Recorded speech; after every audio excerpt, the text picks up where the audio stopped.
The Clinch River had been rising since Tuesday. By Thursday morning, it had swallowed the tobacco fields, the root cellar, and the lower pasture entirely, and now it was reaching its cold brown fingers up the porch steps of the Whitaker Mill, the last standing structure on higher ground for 3 miles in any direction.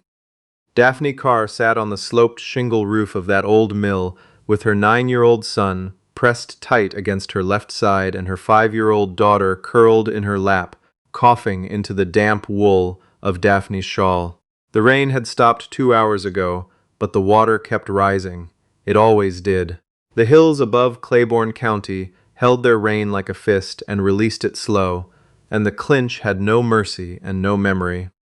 26 years old, and Daphne felt ancient. Her arms ached from holding Lily through the night. Her feet had gone numb inside her soaked boots hours ago. Noah, 9 years old, and already carrying the particular kind of stillness that boys get when they decide they are not allowed to be afraid, sat rigid beside her, watching the brown water swirl around the mill's second-floor windowsills with eyes that were too calm for his age. "Mama," he said quietly, "the water's at the sign." Daphne looked. The painted wooden sign that read Whitaker Grist Mill, Ist 1851, was half submerged, the letters drowning one by one. She had no answer for him. She held Lily tighter and watched the sign go under. 3 weeks ago, Daphne had owned a farm, 22 acres of good bottomland along the western fork of the river, a timber frame house, 2 mules, and a smokehouse full of cured pork. 3 weeks ago, her husband Perry had been alive. Perry Carr had been a land surveyor, meticulous, methodical, and quietly stubborn in the way of men who spent most of their days alone with a compass and a plumb line. He had spent the better part of a year walking the ridgeline timber tracts above their property, and what he'd found had made his hands shake when he came home to tell her.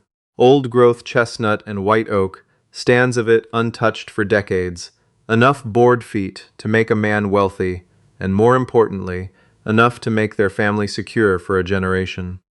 But before Perry could file the final survey with the land registry in Knoxville, he had gone down to the river to check the water gauge during a hard rain. He never came back. The county deputy found his body 2 miles downstream the next morning, tangled in a logjam. The official report called it an accidental drowning. Daphne had looked into the deputy's eyes when he delivered the news and seen something other than grief. She had seen relief. 4 days after Perry's funeral, Morton Gale arrived at her door. Gale was a heavy-set man of 50, always dressed in a charcoal frock coat that smelled of pipe tobacco and something sour underneath. He owned the county bank, the county ferry, and a significant portion of the county deputy's conscience. He came with a ledger and a soft, practiced voice, explaining that Perry had taken out a substantial loan against the farm to finance his surveying equipment. Equipment Daphne had watched Perry buy with his own savings 2 years prior, and that the note had come due. The ledger was notarized. The debt was, on paper, unassailable. She had 2 weeks to vacate. Daphne left with the children, a wagon, and what she could carry. She had been trying to reach her mother's cousin in Knoxville when the autumn rains turned catastrophic and the Clinch jumped its banks. The wagon got stuck in the mud on the Hancock County Road. The mule panicked in the rising water. By the time Daphne got herself and the children free of the traces, the road was gone, and the mill was the only thing above the waterline. They had been on this roof since the previous afternoon. Lily coughed again, a wet, rattling sound that went down into Daphne's chest like a fishhook. "Hold on, sweetheart," Daphne murmured into the child's damp hair. "Hold on." She had been saying that for 18 hours. She was no longer certain it was true. The flat-bottomed boat appeared from behind the tree line, at the eastern bend of the river without warning, moving fast through the standing timber of what had been a hayfield. The man rowing it was large, enormous, really, and he rowed with the kind of mechanical efficiency that spoke of long practice in rough water. He wore a canvas duster, and a battered slouch hat with the brim beaten flat on one side, and he was threading through the submerged fence posts and half-drowned scrub oaks, with his eyes fixed on the mill roof. Fixed specifically on them. Daphne pulled Noah behind her without thinking, putting herself between the children and the approaching boat. She had nothing to use as a weapon. She balled her free hand into a fist anyway. The man pulled the boat alongside the mill's second-floor loading door, shipped his oars in a single practiced motion, and looked up at her. He had a hard, angular face, weathered the way old fence rails get, not aged so much as scoured. A scar ran from his left jaw down beneath his collar. His eyes were an unusual shade of dark amber, the color of river water in late afternoon, and they moved over her and the children with a swift, assessing clarity that was not unkind. "How long have you been up there?" he asked. His voice was low, with the flat vowels of someone born in these hills. "Since yesterday," Daphne said. She did not move away from the children. "Who are you?" "Virgil Stoke," he said. "I run a trap line up the North Ridge. Saw the mill roof from high ground this morning, figured somebody might be stranded." He looked at Lily, at the shallow, too-fast rise and fall of the child's chest. Something in his expression sharpened. "That little one's sick." "I know that," Daphne said. "Then let me help you down." He held the boat steady with one oar braced against the loading door's frame and looked up at her with a patience that did not press. "I've got a cabin up on the ridge, above the waterline. Fire's going. It's dry." Daphne looked at her daughter's pale, pinched face. She looked at Noah, who was watching the man in the boat with his jaw set and his hands clenched at his sides. "I won't go anywhere I can't leave if I choose to," she said. "Fair enough," he said simply. She handed Lily down first. The cabin was a 40-minute climb up a steep game trail that zigzagged through second-growth poplar and sourwood, the kind of path that was invisible unless you already knew it was there. Virgil carried Lily the entire way, tucked and his sidecar duster, with the child's head resting against his chest, her small fingers clutching a handful of his shirt. He moved carefully, choosing his footing without a misstep, and he did not speak unless Daphne asked him something directly. When they stepped through the cabin door, the heat hit her like a wall. A stone hearth ran the length of one end of the single room, banked with a fire that had been going a long time. The cabin itself was spare and orderly, split-log shelves holding tinned goods, dried herbs hanging from the rafters, a single cot and a rope-strung sleeping frame, no decoration, no softness. The home of a man who had spent years making sure he did not need anything. Virgil set Lily down on the cot near the hearth and immediately turned to his shelves, moving with a calm efficiency that suggested he had done this kind of thing before. Not for children specifically, but for sick things in general, for anything caught out in the cold. "Her lungs are congested," he said, pressing 2 fingers gently to the child's sternum, listening to the pull of her breath. "Not deep yet, but close. I've got mullein and wild ginger. A tea will open it up." He glanced at Noah. "Cornbread in the tin on the shelf. Help yourself." It was the matter-of-factness of it that undid Daphne, just slightly. Not pity, not performance. Just a man feeding a hungry child because the child was hungry. She sat down on the edge of the hearth and put her face in her hands for a moment, just a moment, and let herself feel how tired she was. By the time Lily had swallowed 2 cups of the bitter-smelling herb tea and fallen into a deep, easier sleep, the light outside the cabin's single window had gone the gray of late afternoon. Virgil set a pot of dried beans and salt pork over the fire and sat across the table from Daphne, his forearms resting on the rough oak surface. "Where are you headed?" he asked. "Knoxville," Daphne said. "My mother's cousin. She'll take us in. Road won't be passable for 3-4 days, not until the river drops." He said it without apology, just fact. "You're welcome to stay until it clears." Daphne looked around the cabin, at the one cot and the sleeping frame. "We won't impose more than we have to," she said. "You're not imposing," he said it quietly. and meant it, and that was all. A silence settled between them, not uncomfortable. The fire snapped. Noah had fallen asleep sitting up against the wall, the tin of cornbread still open in his lap. "What's your name?" Virgil asked. "Daphne Carr," she said. "My children are Noah and Lily." Virgil's hands went still on the tabletop. He looked at her with a sudden, careful attention that reminded her of the way Perry used to look at a survey line he wasn't certain about. "Care," he repeated. "Your husband, was he a surveyor, Perry Carr?" The sound of Perry's name in a stranger's mouth, said with that careful weight, made her stomach drop. "He was," she said. "He died last month. How do you know that name?" Virgil was quiet for a long moment. Then he reached beneath the table and opened a small wooden box she hadn't noticed, iron-latched, the kind used for keeping documents dry in rough weather.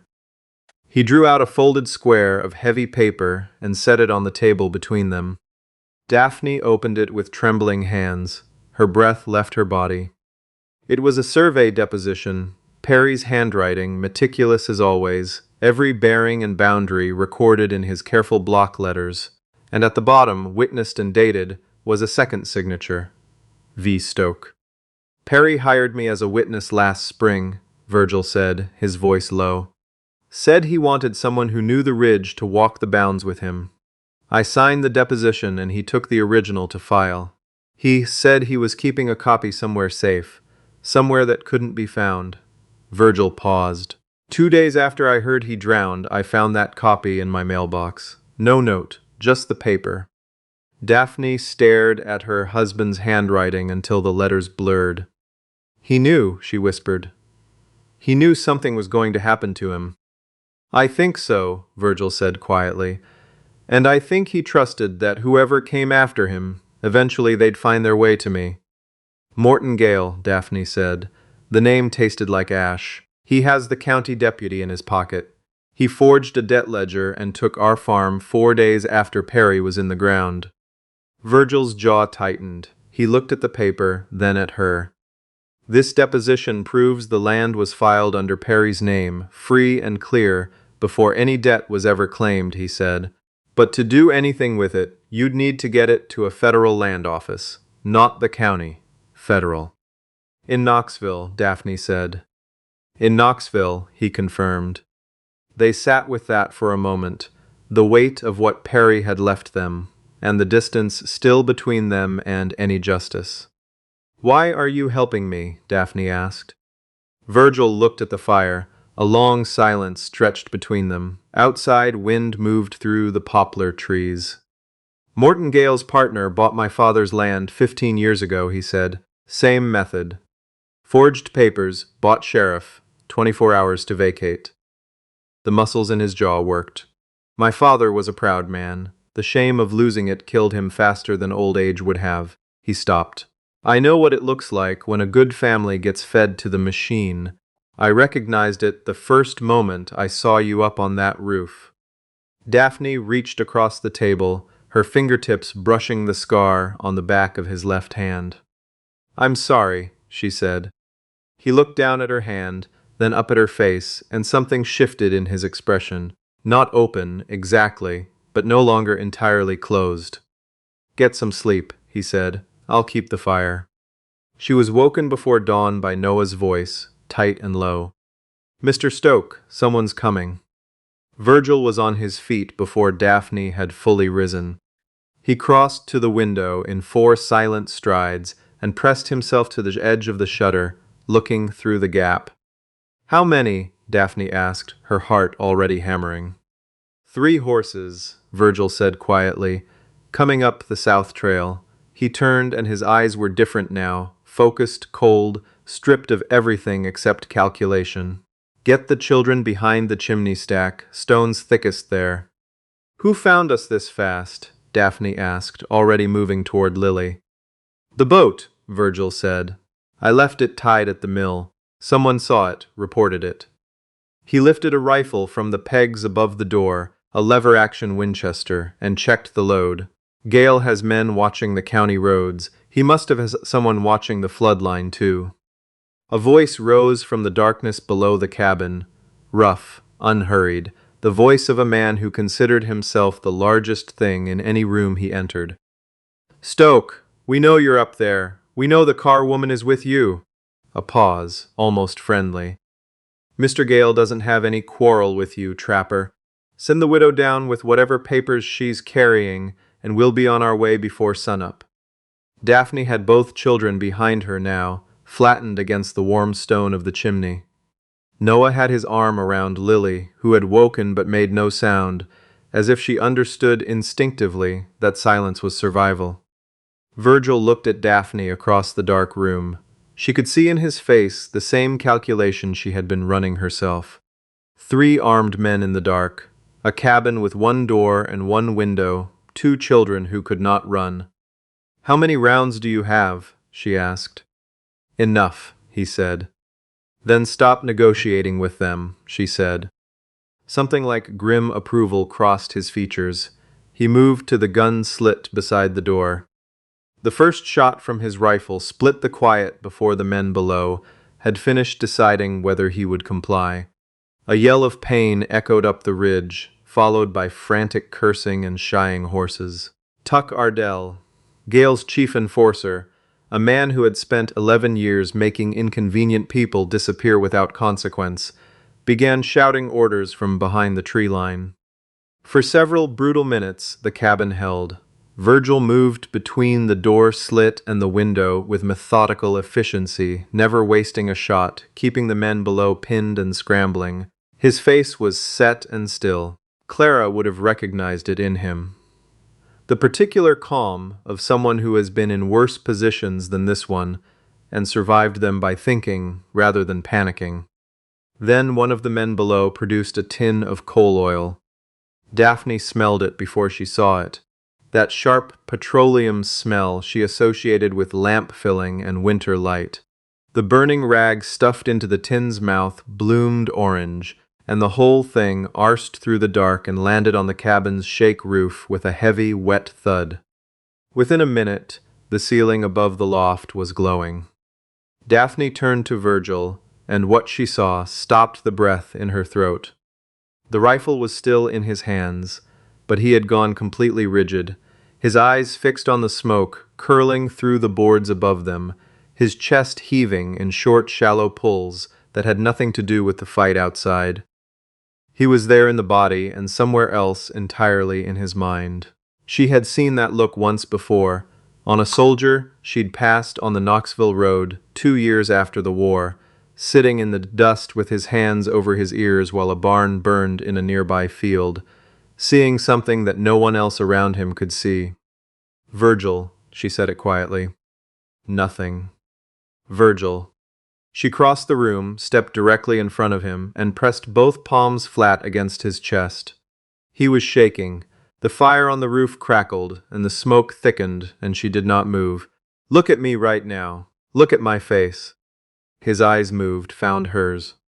"Those children are behind that chimney," she said, her voice low and even and entirely without panic. "And we are going to get them out of this cabin. Do you hear me? We are not leaving anyone in this fire tonight." He blinked. The shaking did not stop, but his eyes cleared, like a man surfacing from deep, cold water into air. "The floor," he said, his voice rough and dragged back from somewhere far away. "Under the cot, there's an iron ring." She was already moving. The trapdoor beneath the cot opened onto a root cellar dug into the hillside, and from the root cellar, an old storm passage ran back into the rock, not deep, but long, emerging somewhere on the far side of the ridge, well away from the men below. Virgil had built his cabin against the hill, the way men who have been hunted learn to build things, with a second way out. He went last, pulling the trapdoor shut above him as the first burning board fell from the ceiling. The passage was black and smelled of damp limestone and old earth. Lily had clamped herself to Virgil's side without a word, and he moved with her gripping his arm, his free hand trailing the stone wall to guide them. Noah came close behind Daphne. Nobody spoke. The passage ended behind a tumble of moss-covered rock on the north face of the ridge. Through the trees they could see the orange glow of the burning cabin reflected in the low clouds. From below, silence, the silence of men who believe the problem has solved itself. Virgil handed Noah the rifle. "Hold this," he said. "Don't point it at anything." Noah took it with both hands, and Virgil turned to Daphne. "Ardell will wait for the fire to die down," he said. "He'll think we're inside." "And," Daphne said, "and I know these woods in the dark better than those men know their own boots." He met her eyes. "Stay in the tree line with the children. Keep them quiet. I'll bring Ardell down." Daphne grabbed his arm before he could turn away. "Virgil, don't get yourself killed over this." He looked at her for a long moment, and in the unsteady light of the burning cabin, she saw something in his face that she recognized. The same look Perry used to get when he was about to do something that mattered. "I won't," he said. And then he was gone, absorbed into the dark trees without a sound. Tuck Ardell was a large, confident man who had done Mortengale's rougher work for 11 years and had never once been made to account for any of it. He stood with his 2 remaining men at the edge of the clearing, watching the cabin burn down to its stone foundation, and was already composing in his head the report he would give Gale by morning. He never heard Virgil coming. The first of his men was simply no longer there, present one moment, then a muffled sound from the dark tree line, and gone. Ardell spun, drawing his revolver. "Show yourself," he said. His voice was steady. He was a professional. The second man made a short, startled sound, not even a scream, just a single expulsion of air, and went down in a heap at the far edge of the firelight. Ardell stood alone. The fire popped and settled. Somewhere in the black trees a branch cracked. "You burned my home, Ardell." The voice came from everywhere at once, low and even and very close. "That was a mistake." Ardell fired twice into the dark. The muzzle flash blinded him.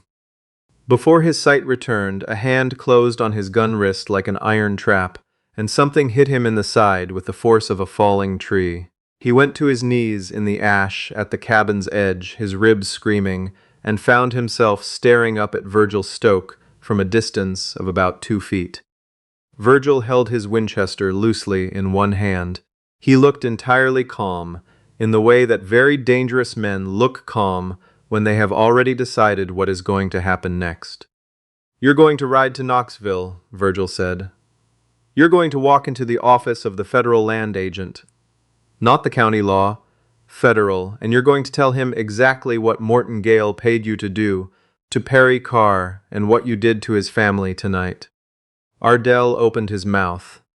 "If you don't," Virgil continued, in the same quiet, even tone, "I will follow you every mile back to Claiborne County, and I will tell that story myself. With you present to confirm every word." He paused. "You don't want me telling it." Ardell, sitting in the ruins of a burned cabin with cracked ribs and no allies within shouting distance, made the first sensible decision of his professional career. "I'll tell him," he said, "everything." They found what remained of Virgil's cabin at first light. The stone chimney stood. The hearth was blackened, but intact, and resting against the chimney base, where Daphne had set it in the dark, before they fled through the passage, was Noah's wooden toy chest, the battered paint flecked box she had grabbed from the sinking wagon without thinking. The one Perry had made for the boy the winter before last, with a hand plane and a set of dowels and more patience than any project she had ever seen him give that much time to.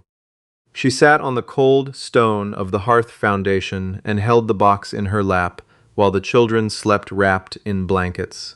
Virgil had stored in the passage with the same quiet foresight he brought to everything. Virgil sat beside her, close enough that their shoulders nearly touched. "He told me the papers were safe," Daphne said quietly. "That's all he said. Safe. I didn't know where. I didn't know what he meant." She ran her thumb along the bottom edge of the box and stopped. The bottom panel had a seam that had no reason to be there on a simple toy chest. She pressed closer. The wood had been fitted on a thin groove that ran all the way around, set flush, invisible, unless you were running your fingers along the grain and already looking for it. Her hands were shaking when she handed the box to Virgil. He took it without a word, drew his knife, and ran the tip carefully along the interior groove. The panel lifted. Underneath, in the hollow space Perry had routed out and fitted smooth so that nothing showed, lay a folded oilskin packet. Inside, the original land survey filing, the county registration receipt, Perry's field notes, bound with twine, and a handwritten letter addressed to no one in particular in Perry's careful, unhurried block letters. If you found this, it means the worst happened. Don't go to the county law, they belong to Gale. Go federal, go to Knoxville. The survey is legal and complete. The land is ours and it will stay ours. Take care of our children. I love you all. Daphne pressed the letter against her chest and did not try to stop the tears that came. She cried quietly, the way a person cries when they have been holding back for a very long time and there is finally enough safety in the world to let go. Because Perry had been gone a month, and she had not once let herself fully feel it, because there had not been room. Virgil sat beside her and said nothing. He did not offer comfort or reach for words. He simply stayed, a steady and solid presence, until the worst of it passed, and the morning was just morning again. After a while, Daphne wiped her face and looked at the oilskin packet in her hands.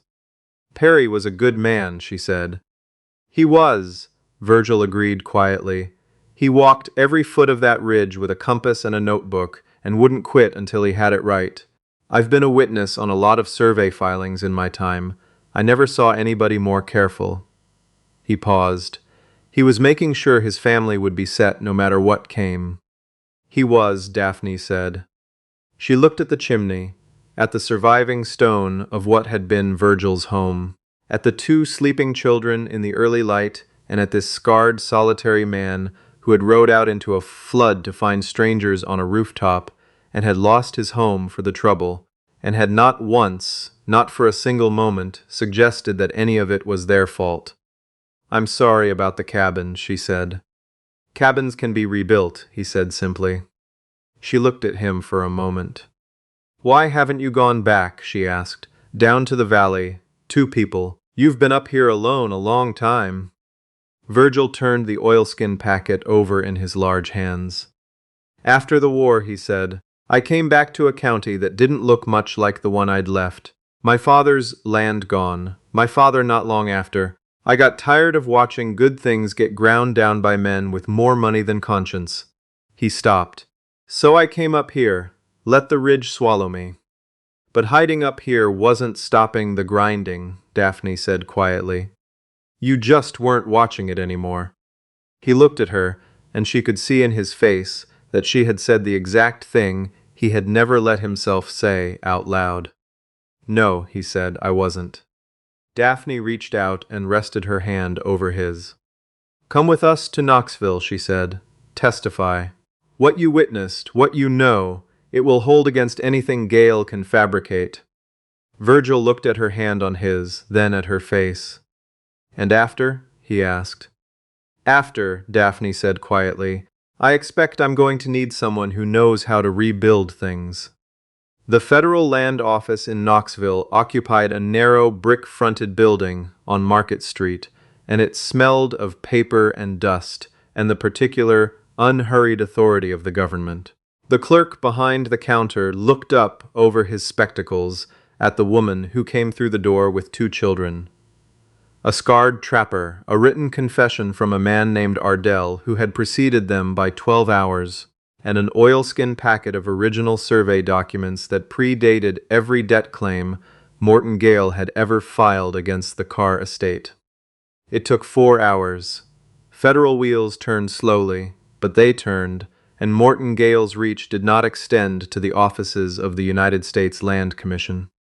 By spring, Gale faced charges of fraud, conspiracy, and the murder of Perry Carr, charges built on Ardell's full written confession, Virgil's testimony, and the incontrovertible documentary record, that Perry, with the careful stubbornness of a man who trusted measurement over men, had made absolutely certain would survive him. Gale was convicted in August. He was not hanged. He went to a federal penitentiary in Ohio, which was, in its own way, a more fitting end for a man who had spent his life acquiring property, to spend the rest of it in a room that was not his. The car land was returned, legally and formally, with damages.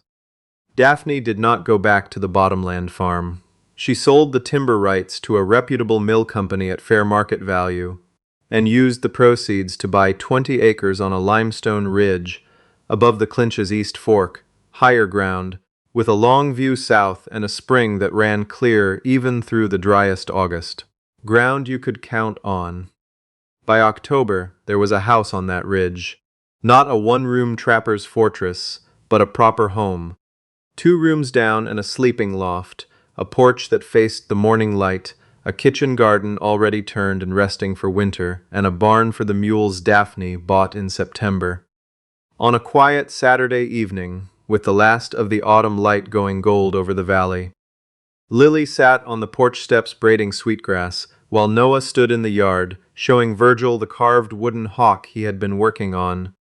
His own project now, started with a piece of soft pine and a new folding knife Virgil had given him for his birthday. Virgil turned the carving over in his large, scarred hands, examining the wingtips with the same careful attention he gave to everything, and told Noah in a low, serious voice that the primary feathers needed another pass, but the tail was exactly right. Noah took it back with the look of a boy who has been given a real opinion instead of empty praise, which is what boys actually need, and went back to his work without another word. Daphne stood in the doorway and watched. It was a quiet evening. Not the quiet of a woman who had nothing left, but the quiet of someone who had come through the flood and the fire and the long, cold ridge, and found, on the other side, that the ground was solid and the spring was clear and the people beside her were real. She stepped out onto the porch and stood beside Virgil. He looked over at her, and something in his amber eyes was lighter than it had been on the roof of the Whitaker mill.